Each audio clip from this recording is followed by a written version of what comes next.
અભ્યાસ કરો.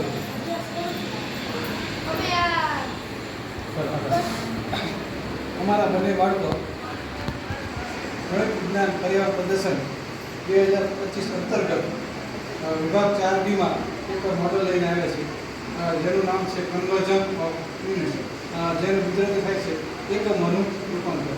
જનરલી એમ જોવા જઈએ તો બાળકોને એકમોનું રૂપાંતર કરવું એક મુશ્કેલ લાગતું હોય છે કે ગ્રામમાંથી કિલોગ્રામ કરવા, મીટરમાંથી કિલોમીટર, કિલોમીટર મીટર, એવું એક સરસ મજાનું મોડલ અમે રજૂ કર્યું છે.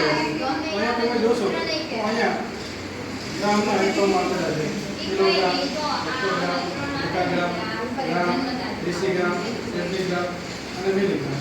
અહીંયા આપણે જનરલી પૂછે કે 1 ગ્રામના મિલીગ્રામ કેટલા થાય, તો અહીંયા આપણે એ લઈએ છીએ, જેવો સેટ કરી દઈએ ત્યારે ખબર પડે કે 1 ગ્રામના મિલીગ્રામ જ્યાં થાય છે. હવે આપણને પ્રશ્ન થાય કે 1 ગ્રામના સેન્ટીગ્રામ કેટલા થાય, તો અહીંયા આ રીતે આપણે કરી દઈશું તો આપણે જે ડિસ્પ્લે દેખાય છે તો 1 ગ્રામના સેન્ટીગ્રામ 100 થાય છે. એવી રીતે ડેસીગ્રામ પૂછે તો 1 ગ્રામના ડેસીગ્રામ 10 થાય છે. આથી ઉલટું હવે તમને એમ પૂછે 1 ગ્રામના કિલોગ્રામ કેટલા થાય, તો 1 ગ્રામના કિલોગ્રામ તો ઉલટા જઈએ તો 1 ગ્રામના કિલોગ્રામમાં 0.001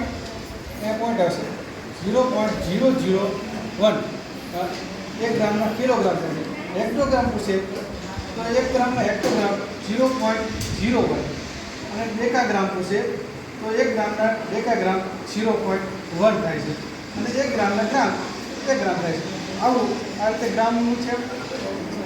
એક પ્રકારે મીટર પણ છે: મીટર, ડેકામીટર, હેક્ટોમીટર, કિલોમીટર, આ બધું ડેસીમીટર, સેન્ટીમીટર અને મિલીમીટર. એમાં પણ આ રીતે એકમોનું રૂપાંતર કરી શકાય છે.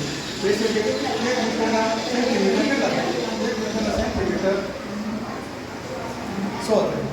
એવી રીતે ત્રીજું પણ એક છે, આમાં બીજો એકમ મીટર, લીટર, મિલીલીટર, ડેસીલીટર, ડેકાલીટર, હેક્ટોલીટર અને કિલોલીટર.